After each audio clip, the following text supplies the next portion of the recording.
사안이 이제 엄중하고 지금 현재 그 최병 특검과 관련된 문제 무엇보다도 이종호가 등장하면서 네. 완전히 판도가 지금 바뀌어 버렸다. 맞습니다. 네. 자, 그러면 도이치모터스 주가 조작 세력의 주범인 네. 이종호가 김건희와 연결이 되었고 김건희 여사를 통해서 네. 압박을 행사한 네. 이제 이런 상황이 네. 어떻게 지금 대한민국에서 일어날 수 있느냐. 네.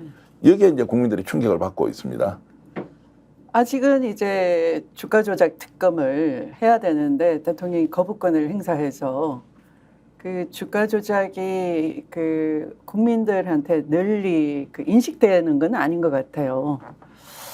그냥 예전에 뭐 좀 주식해서 돈 벌었다 그 정도. 네. 그런데 사실은 이건 파고 보면은 하나의 그 거대한 카르텔이 움직였어요. 네, 그래서 검찰총장 시절부터 네. 이 범죄를 매장을 그러니까 이 감추지 않으면 어렵다라고 본 거죠. 네. 네, 그 검찰 쿠데타의 출발점이 저는 이 주가 조작 사건을 감추기와 연결이 돼 있다 이렇게 생각을 하는 사람이에요. 네. 그래서 그걸 보도한 뉴스타파 기자 또 그 고발을 한 최강욱 의원 그러니까 정치인 최강욱하고 기자들을 사실을 왜곡했다. 주가 조작 이런 게 없었는데 있었던 것처럼 무고를 했다라는 식으로 고발을 시킨 것이 고발 사주예요. 네네. 네. 그런데 그렇게 고발 사주를 통해서 실제 그 사건을 파문을 벌이려고 모의를 했던 것이고요. 검찰총장으로서 검찰권을 사유화해서 그런 시도를 하다가 저한테 들킨 거죠.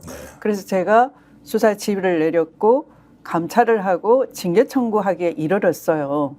그런데 판판이 법기술을 부려서 다 빠져나가는 거예요. 유일하게 졌던 것이 행정법원의 1심 소송이었죠. 윤석열 징계 처분이 부당하다라고 윤석열 본인이 원고가 돼서 소송을 제기했지만 이 2021년 그러니까 후보 시절에 그러니까 정치인이 된 윤석열 원고가 그때 패소를 한 것이에요. 그러나 몇 달 뒤에 다음 해에 대통령이 돼버렸어요. 돼서 항소심에서는 오히려 1심 판결을 뒤집는 그런 법기술을 부렸잖아요. 피고 한동훈을 상대로 한 소송인데 원피고가 짜고서 그랬죠. 그러니까 이 주가 조작 사건을 법기술을 활용해서 잘 빠져나갔다라고 생각한 그 순간 이후부터 이종호가 전면에 등장해서 꿈틀거리기 시작했던 거예요. 그 전까지는 좀 쫄아 있었다. 네, 또는 네. 이게 이제 자칫 잘못하면은 네. 이제 사법 처리를 받을 수도 있다 이렇게 이제 생각을 했을 네, 수 네, 있는데 네. 어쨌든 내가 살았다라고 확인되는 순간부터 전면에 나서서 이제 네, 네. 그 모의 세력들이 다시 한 번 더. 그래서 구명 로비를 벌였던 거예요. 이야. 이종호가. 근데 이런 말씀은 사실 처음 듣는 것 네. 같습니다. 제가 사건 전체 얼개를 보니까 네. 이 사건은 세 덩어리가 있다.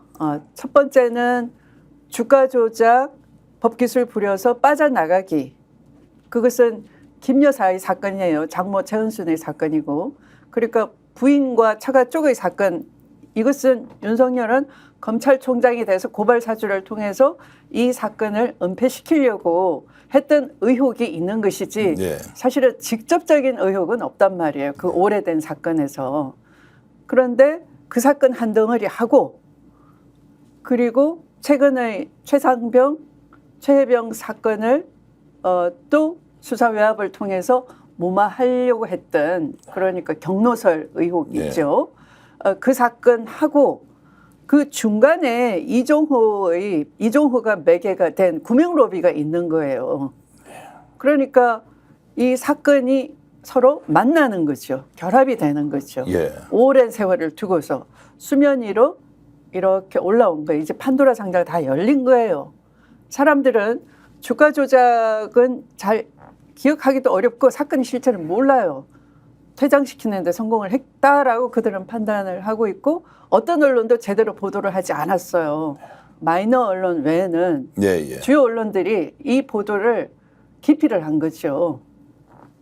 회피를 했다 할 수 있죠. 그런데 지금 이종호 때문에 이종호의 등장으로 이 부부가 쌍으로 이제 서로 범죄적인 의혹들이 세상에 드러나게 되는 것 같아요. 자, 그러니 이제 연결고리가 명확하게 드러났다면 네. 이제 특검은 최상병 특검에서 윤석열 김건희 특검으로 가야 된다고 우리가 생각을 할 수도 있겠네요. 범죄의 원인 제공자들이 예. 그러니까 예. 그들이니까 예. 당연히 이것은 최순실 박근혜가 저지른 국정농단보다 훨씬 깊숙하고 네. 훨씬 교묘하고 실제 그 수사 외압이나 또는 직접 수사 지휘권을 활용을 해서 오래도록 이 사건들을 감춰왔기 때문에 검찰총장 시절 했던 버릇 그대로 대통령이 돼서 하고 있는 거예요. 자, 그러면 이종호의 등장이 결국 우리가 잘 모르던 판도라의 상자가 열려서 이제는 이것이 이제 어떻게 정권의 종말과 이어질지 모른다 이런 것이고 제가 이제 궁금한 건 이렇습니다. 자, 그 당시에 주가 조작을 했던 주범이 정권을 잡았다고 하더라도 그 범죄가 완전히 사라진 게 아니지 않습니까? 그럼에도 불구하고 이 정권 들어서서 이렇게 대담하게 국정농단에 준하는 사건을 조작하고 왜곡하는데 전면에 나서서 로비를 하는 그 행위 이게 용납이 안 되는 거예요. 여기서는 그 이제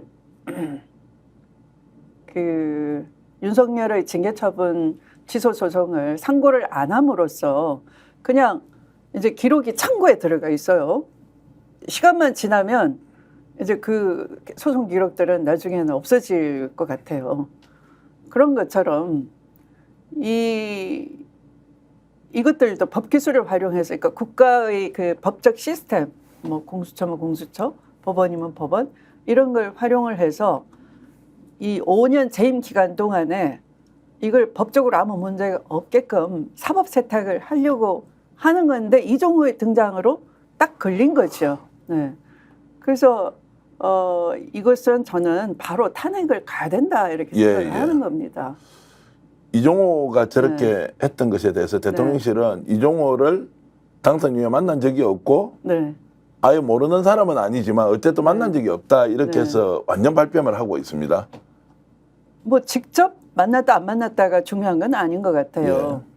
일단 그 이종호의 꼬리 자르기는 저는 성공할 수가 없다. 특검을 하는 순간에 그렇게 보는 겁니다.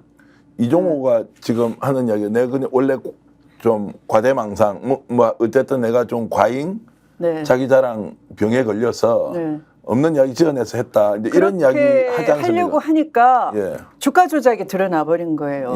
그것도 공수처에서는 이미 지난해 10월에 보통은 주요 수사 같으면 중간 수사 브리핑을 하잖아요. 근데 공수처는 입을 딱 닫고 있었어. 왜?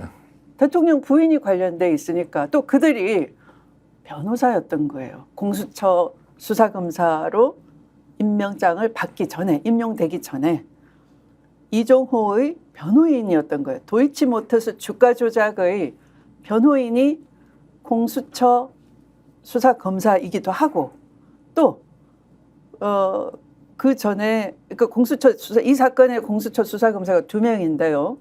한 사람은 2023년 2월에 임명이 돼가지고 공수처 차장의 직무대행까지 했어요. 그런데 그 사람이 변호사 시절에 데리고 있던 변호사,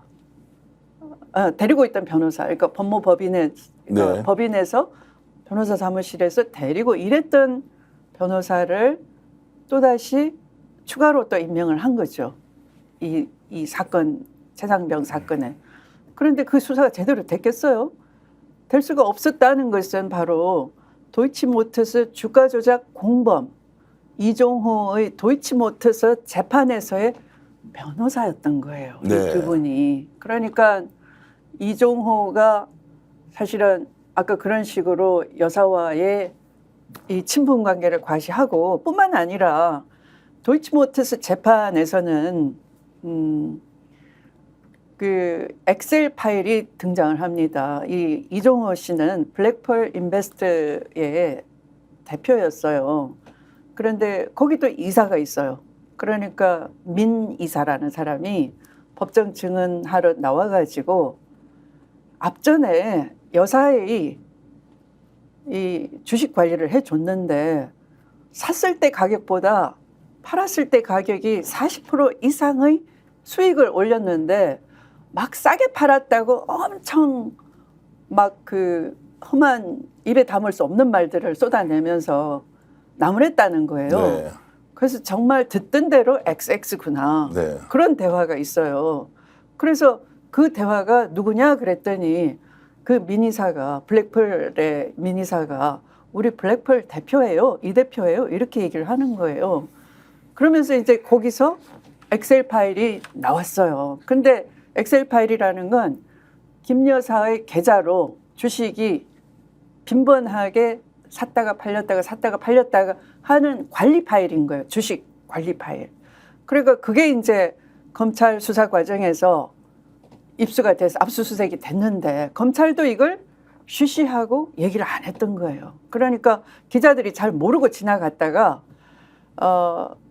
1심 도이치모터스 공판에서 갑자기 그 공판 검사가 수사했던 시절에 이 압수수색된 엑셀 파일, 김건희 엑셀 파일을 들고 물어본 거예요.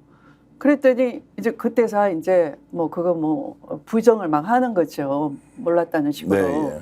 그래서 이 이종호 대표하고 그다음에 이종호의 그 블랙펄의 민이사는 수사를 피해서 대선 직전에 미국으로 내뺐다가 마지못해서 들어왔단 말이에요. 그리고 가볍게 끝났죠. 그러니까 블랙펄의 관계자들이 이 여사에 대해서 검사가 아무리 추궁을 해도 입을 싹 닫고 덮어주는 바람에 크게 신세를 입었지 않겠어요. 여사 입장에서는. 그러니까 아마도 그 사법 세탁을 하려고 했던 김 여사 입장에서는 이 사람들이 자기한테 유리하게 진술을 해준 이상은 계속 관리하면서 뭔가 떡밥을 자꾸 주고 관리를 하려고 하니 자꾸 접촉을 하는 거죠. 관계를 끊는 순간에 어떻게 되겠어? 아, 내가 이렇게 주가 조작 사건에서 엑셀 파일이 나와도 내가 모르쇠를 했는데 아, 나를 모른 척해? 그럼 나도 불어버리지? 앙심을 품을 수도 있는 거예요. 그러니까 관계를 끊을 수가 없는 거예요. 그 말씀은 이제 그 사건에서 네. 이종호가 유리한 진술을 해줬기 때문에 김 여사는 이종호의 부탁을 들어주지 않을 수 없는 그렇죠. 위치에서 냉담할 수가 없는 거예요. 예. 네. 관계를 그러니까 그 전까지는 이 주의를 하다가 이제 그 1심 판결 공범 판결도 가볍게 끝났고 네. 그리고 뭐 판결문에 통정매매 했다는 사실이 적시돼 있어도 검찰이 소환 조사 한번 하지 않잖아요. 그러니까 사법 세탁은 어느 정도 제 사법 세탁이 되고 있다 이렇게 판단을 네. 했겠죠. 그러면서 관계를 활성화시킨다고 보는 거예요, 저는. 지금 이제 이종호 블랙 인베스트먼트 대표와 김건희 네. 여사가 어떤 관계를 가지고 주가 조작 과정에서 네. 혐의가 있었던지 네. 이제 자세히 설명을 해주시니까 잘 알겠습니다. 이제 네. 그럼에도 불구하고 야 네. 이거 문재인 정부 때 다 탈탈 털었는데 그때 아무것도 없었는데 왜 지금 탈탈 털 수가 없었죠. 그러니까 털지 검찰총장이 못했는데 예. 길목을 막고 있고 더군다나 검찰총장이 돼서 수사정보정책관 손땡땡 검사 있잖아요. 네, 예. 지금 저기 재판받고 있는 예. 네, 그 손준성 검사죠. 통해서 고발 사주도 일으키고 뭐 그렇게 사법 세탁을 법기술을 동원해서 했으니까 탈탈 털어서 수사를 할 수가 없었죠. 더군다나 그 이성윤 서울중앙지검장이 그 후에 얘기를 하지 않습니까? 수사를 제대로 할 수가 없었다.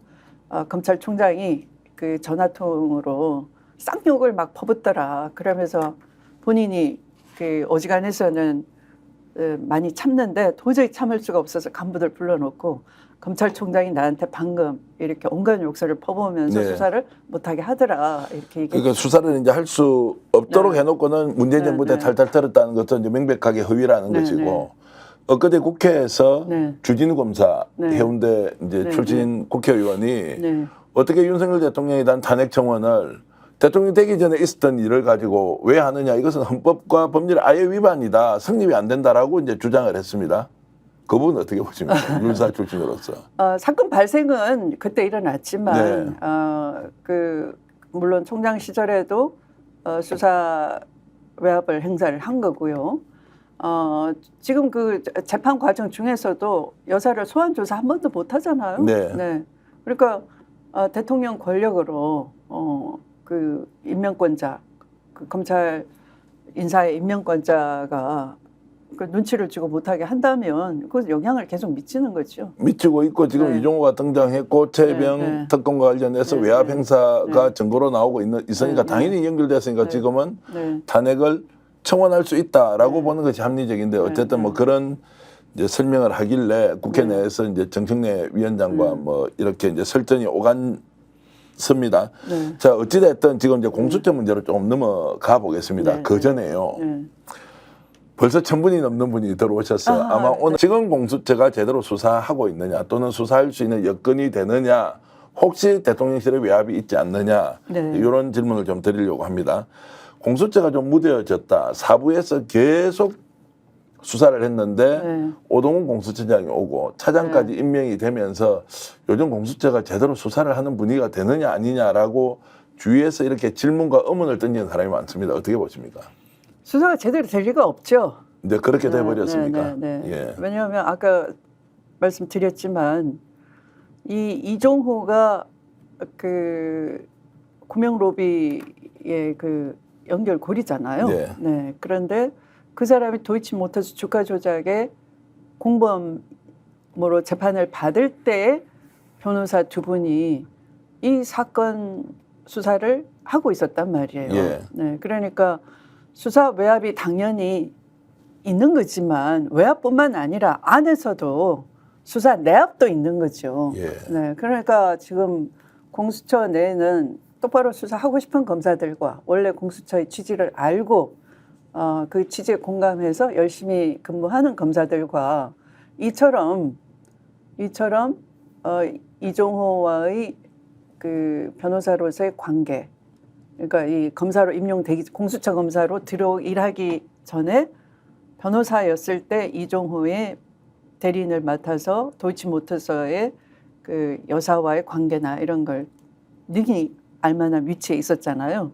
그러니까 이종호가 개입이 돼 있으니까 제대로 수사할 수가 없는 거죠. 자, 공수처 내부로 네. 보면 2부가 있고 4부가 있는데 네. 4부 검사들은 굉장히 열심히 해서 이런 네. 내용이 변호사들을 통해서 네. 바깥으로 나와서 언론에 보도가 많이 됐고 네. 공수처 그래도 우리가 박수를 보내고 힘을 실어줘야 네. 된다는 게 있었고 네.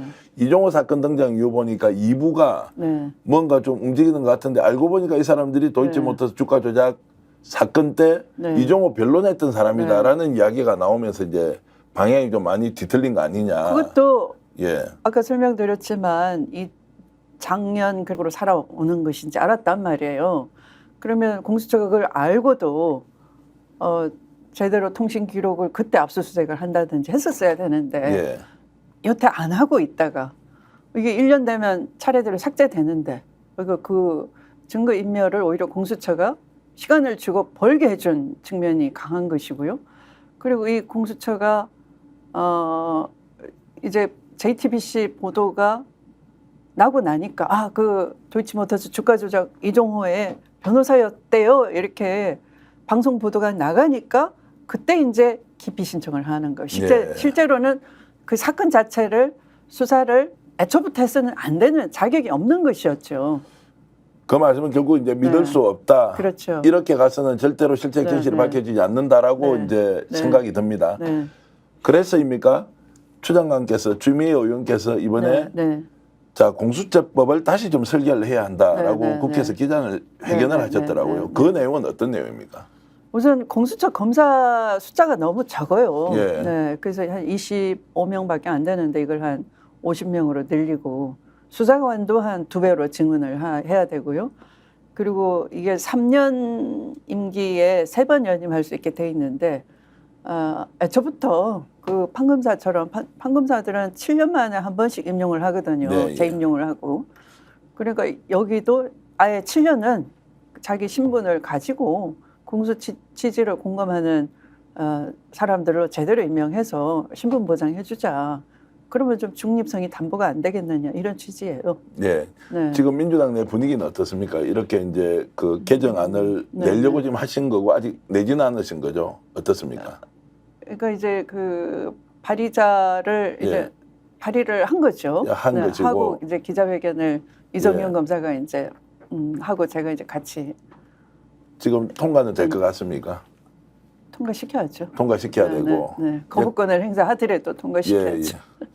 자, 그만큼 네. 이제 공수처가 독립적으로 고위공직자 비리에 대해서는 네. 수사를 할 수 있는 네. 독립적인 이제 위치와 네. 그리고 권한을 주자는 이제 이런 내용을 네, 어쨌든 이제 하시는 거고. 네. 지금 현재 상태로서는 공수처에 맡겨서 이 사건은 진실이 밝혀질 수 없다라고 이제 이렇게 지금 생각하고 계신 거죠. 네. 최혜병 특검법과 네, 네. 관련해서는. 네. 그래서 이제 특검이 필요하다. 네. 네.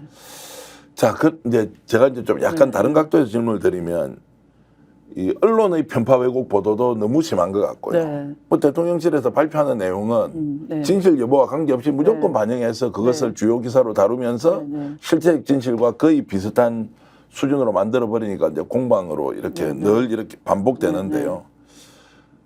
이해가 안 되는 것은 대통령실이 지금도 법치 이야기를 합니다. 네. 공정 이야기를 합니다. 네, 네. 이런 거는 어떻게 받아들여야 됩니까? 원래 독재자들은 그런 멋진 단어들로 국민을 속입니다. 히틀러가 그랬어요. 히틀러가 법치 주장하고 사회 정의 주장하고 그랬습니다. 똑같이 하는 거죠. 그러니까 지금 우리나라 대한민국은 민주주의 체제가 아니에요. 지금은 전체주의 체제예요. 전체주의 특징이 뭐냐 하면 한나 아렌트가 그 전체주의를 겪고 난 뒤에 분석을 했는데요. 권력자의 의지, 그러니까 이게 권력자의 의지와 삼층 구조로 돼 있다는 겁니다. 네. 권력자의 의지가 제도에 다 저 말단까지 통하도록 신속하게. 검찰총장 시절 똑같은 거거든요. 검찰총장이 수사 지휘권을 가지고 전국의 검사를 자기 멋대로 좌지우지 하듯이 민주주의 체제 자체를, 민주주의 체제는 견제와 균형의 권력 분리 원리가 기본이에요. 이걸 다 망가뜨리고 초토화시키고 이걸 자기 멋대로 일사불란하게 움직이도록 하는 겁니다. 그러니까 이게 삼천구조로 돼서 거기에 박수치는 사람은 뭐냐 하면은 지도자 한 사람의 의지가 있고 지도자가 있고요. 그를 둘러싼 핵심 측근들이 있어요. 요 사람들이 이제 주로 좌지우지 하겠죠. 아부도 하고 네. 또 그 속이는 법기술도 발휘하고, 그러니까 그 요소요소에 포진하고 있으면서 권력자의 의지대로 모든 권력이 신속하게 작동되게 만들고, 거기에 이제 태극기 부대 같은 그냥 그 중후화된 네. 군중 몹이라고 하는 거죠. 그러니까 생각 없는, 네. 비판 능력 없는 거의 꼭두각시처럼 된 지지 세력이 이 바운더리를 포진하고 있는 거예요. 뭐 우리로 치면은 윤석열 한 사람의 또는 김건희 한 사람의 뭐 그들이 누가 V1이고 누가 V2인지 우리는 다 알지만 네. 그들과 윤핵관이라고 핵심 세력들이 둘러싸고 있는 거죠. 이들이 모든 권력 의지가 신속하게 수렴이 되게끔 이제 충성 경쟁을 하면서 부패해 있고, 그죠?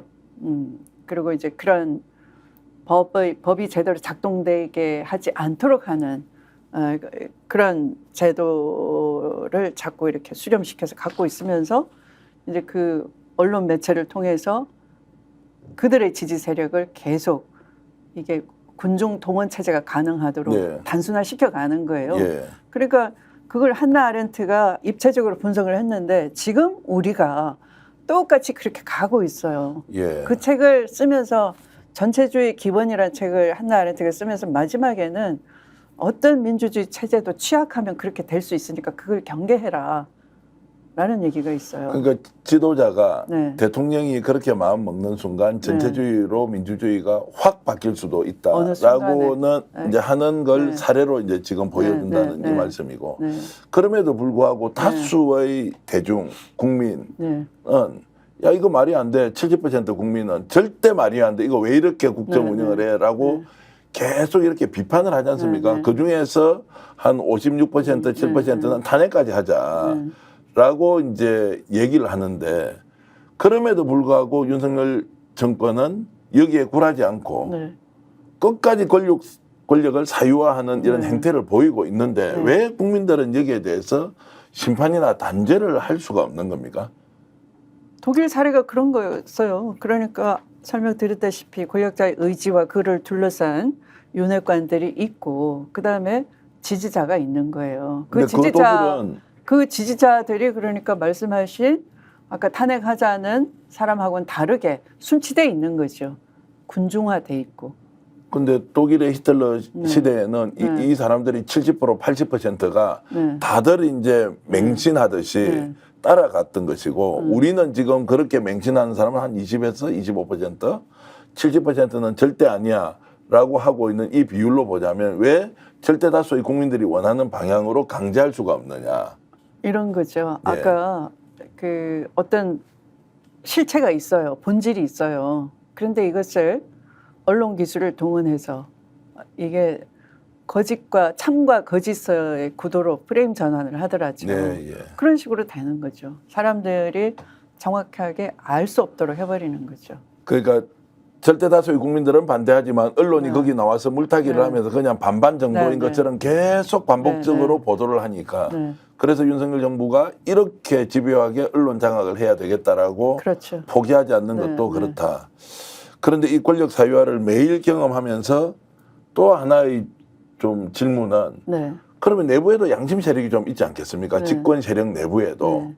보수 정치 집단이 네. 다들 윤석열 대통령 같은 사람은 아닐 거 아니에요. 네. 그 내부에서 반발을 한다든지 내부에서 개혁의 목소리를 낸다든지 뭔가 이것은 아니다라고 하면서 내부 균열이 일어나야 하는데 3년차가 이렇게 지나고 있는데도 그런 현상은 생기지 않습니다. 이건 또 어떻게 우리가 봐야 됩니까? 내부 균열이 저는 안 일어나고 있다고 생각지 않는데요. 그렇습니까? 네, 왜냐하면 지금 이 최상병 사건의 이 지금 변호사 공익제보 한 분도 사실 애초에는 한 2023년 3월부터 그 해병대 출신들끼리 서로 모여서 골프도 치고 뭐 자기들끼리 사회생활을 그 뭐 경찰의 간부 한 명 또 해병대 출신으로 또 검사 출신의 뭐 변호사 한 명 이렇게 구색 맞춰서 다 네. 내가 문제 생기면 누구를 통하면 좋겠다라는 식으로 소통될 수 있는 사람들을 카톡방에 모아가지고 여러 측면의 대화를 나누다가 결국은 최상병 사건의 수사 외압이 문제가 되고 거기에 임성근 사단장이 있고 임성근 사단장 또한 거기 있었을 거 아니겠어요. 그러니까 청와대 경호처에도 한 명이 있다고 하고 뭐 그 정도면 그 카톡방은 아주 뭐라고 하나요? 자기들끼리는 세상을 살만나게 사는 네. 산다고 만든 단톡방이에요. 그죠? 근데 그 속에서 결국 공익 제보자 한 명이 나타났잖아요. 그것도 네. 저는 내부 균열이라고 생각합니다. 네. 네. 지금 이런 이제 내부 균열이 네. 계속 일어난다. 네. 그리고 네. 통제를 이제 종합 못하는 컨트롤타워에서 거죠. 이제 할 수 네. 없는 상황이다. 네. 어디서 아까 판도라의 상자 이미 열렸는데요. 예, 예. 어디서 갑자기 툭 튀어나올지 갑툭튀가 어디가 될지 모르는 거예요. 지금 윤석열 대통령과 김건희 네. 여사는 이런 상황에 대해서 굉장히 심각하게 바라보면서 네. 겁을 먹거나 긴장하거나 두려워하거나 이렇습니까? 아니면 지금까지 정말로 소설을 쓰시면서 그 안에 심리 분석까지 잘 해놓으셨던데 지금 윤석열 대통령과 네, 네. 김건희 부부의 심리 상태는 네. 그래도 당당하다. 우리는 끝까지 정권 유지할 수 있다. 이렇게 생각하고 있는 겁니까? 어떻습니까? 심리적으로는 대단히 취약해요. 그렇습니까? 네. 무너지고 이제 네. 있는 것이고. 그렇기 때문에 가지고 놀기가 쉽죠. 천공이. 예. 네. 심리적으로 자기 확신이 강하거나 그러니까 자기에 대한 믿음 이것이 강하다 그러면 자기가 어떤 성찰에서 우러난 오래된 신념 같으면 버티는 겁니다. 네. 그런데 이 두 분은 제가 볼 때 심리적으로 굉장히 취약하기 때문에 겉으로는 많이 이렇게 뭐가 풍성하게 외양을 갖추고 하는 거지만 아주 취약해요. 네. 네. 무너지기 시작하면 걷잡을 수 없을 것이다. 네, 네, 네. 이렇게 봐도 네, 되겠습니까? 네, 네. 희한한 사건을 지금 우리가 목격하고 있는 게요. 네. 윤석열 대통령과 한동훈 전 비대위원장, 당대표 후보와 갈등인데요. 네, 네. 자, 지금 대통령실은 어떤 식으로든 한동훈을 당선되게 해서는 안 된다. 원희룡을 당선시켜야 한다는 게 하나의 흐름으로 가고 있고 이게 먹히지 않습니다. 당원들한테. 또 다른 하나는 오늘 양문석 의원도 터뜨리면서 기자회견을 하는 걸 봤는데 네. 한동훈이 댓글팀을 가동했다. 네. 라고 하는 걸 장해찬이 이야기하고 나서 증거는 민주당의 양문석 의원이 다 드러냈습니다. 거기 보니까 가관이더라고요. 이걸 지금 오늘 장경태 최고위원하고 또 엄청 지금 공격을 하면서 실적 진실을 밝혀라. 이 싸움을 보고 있자니 자, 이 두 사람이 한 몸이 되었다가 원수지간은 아니지만 경쟁관계이든 미래권력이든 이렇게 가고 민주당은 한동훈 이거 완전 잘못됐다라고 공격을 하는 이 상황. 이걸 전체적으로 우리가 어떻게 해석해야 하느냐. 특검을 생각한다면 한동훈 당선되어서 이탈표 한 8표 정도 나오면 특검 통과인데 이런 또 생각이 들기도 하고 한편으로는 댓글팀 운영했다고 하니까 저는 법무부 장관 시절 어떤 일을 겪었냐 하면요. 제가 징계 청구하고 나니까 전국의 검사들이 들고 일어났습니다. 그리고 그 심리적으로 저를 고립시키기 위해서 댓글 부대뿐만 아니라 그러니까 화한 부대도 있는 거예요. 조화가 제가 멀쩡하게 살아 있는데 그 검정색 이렇게 뭐 대형 띠두른 리본을 리본단 그런 근조화가 출근길에 수백 개가 거기 길에 이렇게 나란히 세워져 있는 거예요. 그러면 저것은 그런 부대가 있다. 어떤 개인이 저 추미애를 미워가지고 일부러 와서 저기 세워놨을 리는 없고 저게 그냥 새벽부터 누군가 시켜가지고 지시를 받고 저렇게 해놨을 것이다. 저의 길을 꺾으려고.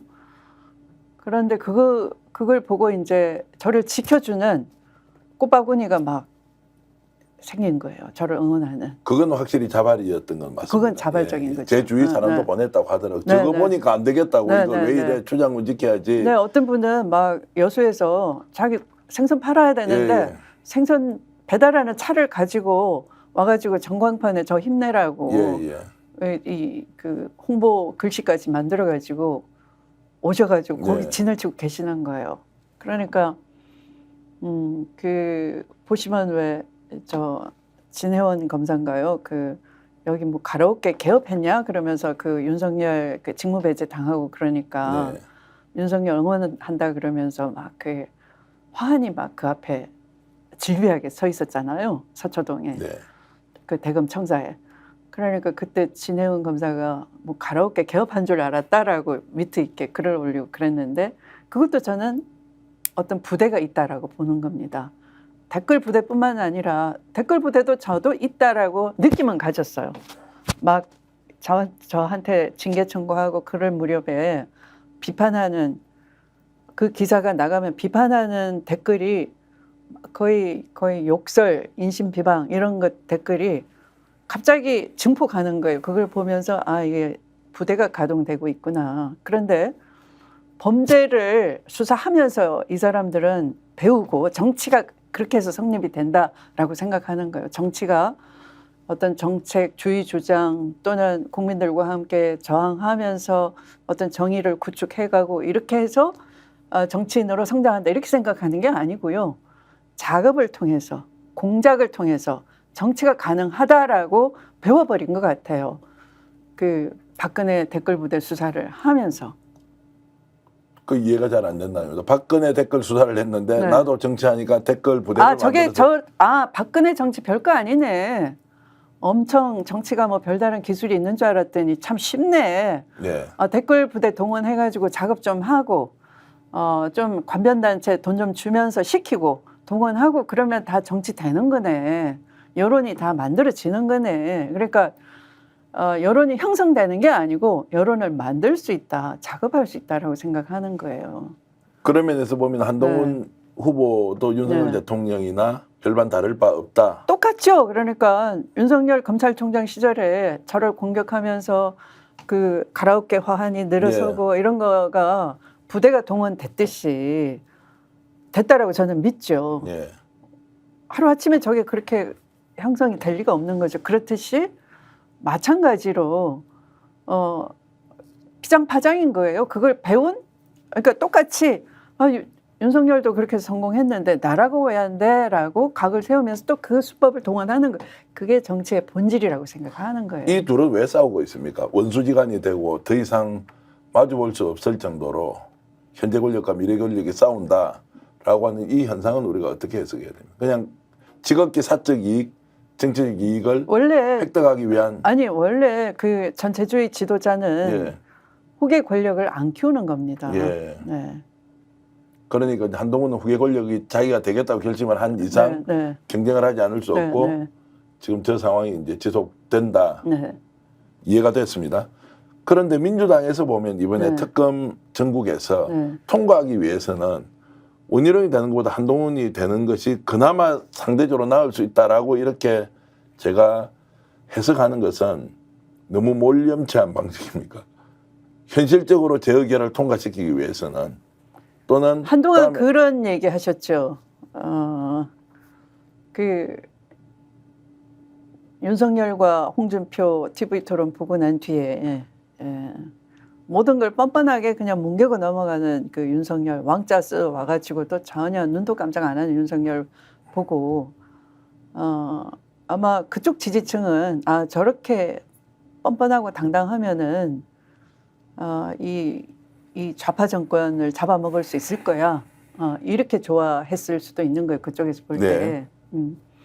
근데 이 검찰 쿠데타를 나중에 경험하고 인식을 하고 난 뒤에 많은 분들은 차라리 같은 검사여도 홍준표가 더 낫겠다. 이런 분들이 꽤 있더라고요. 마찬가지입니다. 저는 이 한동훈의 인식 체계에는 거의 윤석열과 별 다를 게 없어요. 제2의 윤석열을 또 겪게 되실 거예요, 아마. 그런데 원희룡은 거의 그냥 아부하고 있는 거거든요. 그러니까 원희룡의 경험은 약간 기회주의적 처신에 불과한 거지 그의 무슨 본성 자체가 완전히 180도 돌았거나 하지는 않을 것 같아요.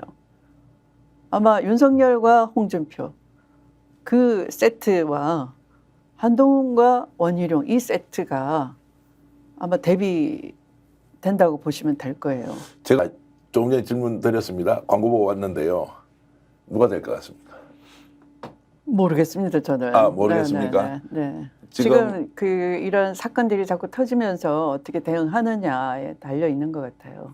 그러면은 이제 보통 얘기하고 있는 한동훈 대세론이다. 이게 아닐 수도 있다. 원희룡이 될 가능성도 있다.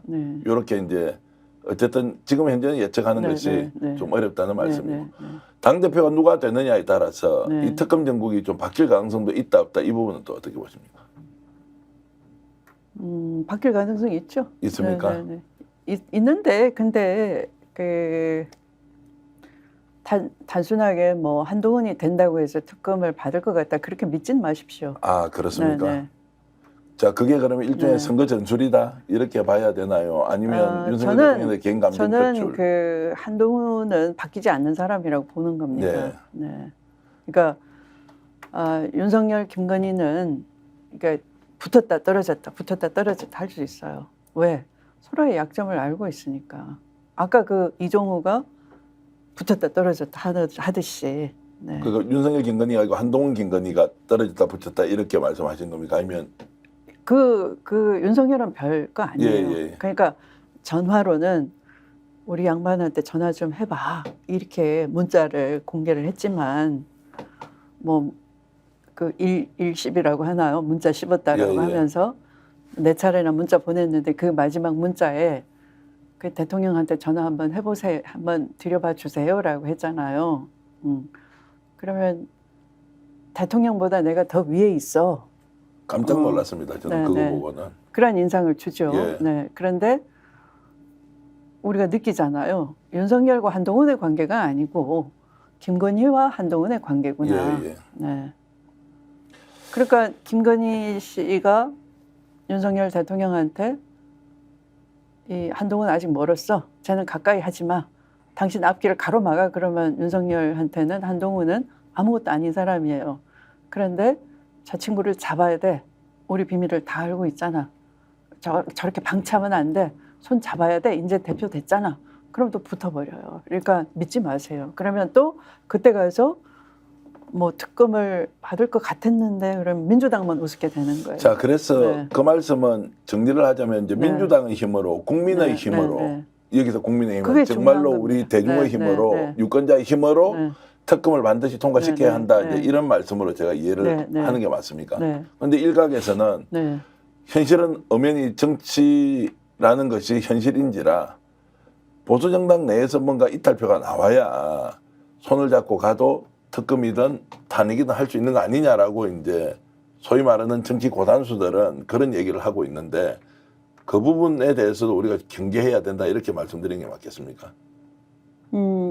제가 계속 전체주의라고 해도 잘 안 믿으시는데요. 네. 전체주의는 그 구멍을 안 만들어주는 거예요. 자꾸 하나의 권력으로 수렴되게끔 만드니까 거기서 개인이 일탈하기가 굉장히 부담스러워지는 거죠. 그리고 다들 무슨 절에 가 있는 스님처럼 고고하게 살 수 없잖아요. 네. 뭔가 생업을 하고 뭘 활동을 하다 보면 꼬투리를 자꾸 남기는 거예요. 캐비넷 열면 다 걸리는 거예요. 그래서 지금은 똥이 그냥 무서워서 피하는 게 아니라 더러워서 피하지 라는 심정으로 침묵하고 가만히 있는 거예요. 그래서 네. 침묵이 가장 무서운데요. 아마 침묵의 종착역까지 지금 오지 않았나. 그러니까 네. 끝까지 침묵만 할 수 없는 게 지금 그 말씀이 약간 기대하고도 연결되는데요. 이제 지금 이종호가 이렇게 수면 위로 올라오고 이런 내부 고발자 또 생기고 이렇듯이 자꾸 이런 일들이 빈번하게 일어나는 거예요. 그 균열이 생기면은 침묵하던 사람들도 여기 호수를 하네. 그럼 나도 좀 배짱을 가져보지. 이럴 수 있는 거죠. 네. 네. 그 말씀 참 들어보면 네. 정말로 자력으로 네. 본질을 정확하게 깨뚫고 창으로 찔러서 네. 터뜨려야 되는 것이지 네. 네. 그 대상이 뭔가 자기 변화를 통해서 네, 네. 뭘 좋게 좀 네. 또 국민이 네. 바라는 방향으로 갈 네, 것이다라는 네. 기대를 하지 마라 네. 라고 하는 말씀이 굉장히 와닿습니다. 네. 근데 많은 사람들은 그래도 민주당이 주도해서 탄핵의 전국을 만들더라도 저쪽이 좀 분열해서 뭐가 안 나와요. 저쪽은 말을 금방 뒤집습니다. 어제 보셨잖아요, 그 안철수 씨. 어제까지 뭐 표 던진다고 했다고 오늘 안 던지고 뭐 막 계속 바꾸잖아요. 그러니까 새벽에 가만히 생각해 보면 무서운 거죠. 쫄고. 네. 네. 대다수 그럴 겁니다. 단도직입적으로 질문드리면 7월달에 네. 재의결하기로 이제 민주당이 네. 지금 이제 법안 상정, 네. 재의결 상정합니다. 네. 혹시 통과될 가능성이 있다 없다 이런 부분은 어떻게 보십니까? 그거 통과 기대 안 하는 게 좋아요. 기대 안 하고 네. 정정당당하게 있는 네. 그대로 민심을 받들어서 우리는 우리 할 일만 하자. 네. 그러니까 뭐 이제 그 상설 특검도 일단은 뭐 하나의 카드를 갖고 있는 거니까요. 네. 네. 오늘 오히려 네. 추미애 의원, 네. 추미애 전 법무부 장관 말씀 들으니까 네. 단호해서 좋습니다. 현실 정치를 늘 이렇게 바라보면요. 네. 야 이렇게 좀 구멍이 생기지 않겠느냐. 그러면 아닙니다. 이 힘과 이 힘을 보태자 이런 생각을 아니 하는 너무 것인데. 본질을 모르시니까 그래요. 그러니까요. 네. 그 능구렁이 상대한다고 보시면 될 겁니다. 네. 네. 그러니까 이 어둠의 세계에 카르텔을 형성해서 그걸로 인생을 대박내고 성공했잖아요. 돈만 대박 쳤을 뿐만 아니라 이 나라의 대통령 권력까지 가진 부부잖아요. 네. 이들을 상대를 하면서 그들이 뭔가 조금 느슨해서 이 표가 한 8표가 올 거야라고 생각하면 안 되는 거예요. 네. 제가 오늘 추미애 네. 전 장관님 네. 의원과 인터뷰하면서 반성 많이 합니다. 정치인이라 네. 뭔가 좀 이렇게 분열해서 새로운 씨앗이 될 수도 있겠다라고 생각했는데 단호한 것이 가장 정확한 것이고 단호해야 하는 또 역사적 시기에 놓여 있고 그 단호함으로 저는 그 예. 내부 고발자가 굉장히 힘든 결단을 했다라고 생각합니다. 한번 생각해 보십시오. 서로 신의를 가지고 단톡방을 열어가지고 5명이 온갖 얘기를 다 했어요. 근데 그걸 공익 제보를 하기까지 얼마나 범인이 많았겠습니까? 아, 내가 그러면 뒤통수 때리는 인간으로 낙인 찍히겠네? 내가 쌓았던 인간관계가 다 무너지겠네? 우리 서로 각자의 영역에서 도와주려고 이렇게 만났는데, 아, 내가 이걸 제보하게 되면 이제 내가 평가가 어떻게 되지? 이 정권이 나를 굉장히 불리하게 할 수도 있는 건데, 내 인생 종치게 할 수도 있는 건데, 이런 고민을 하지 않았겠어요?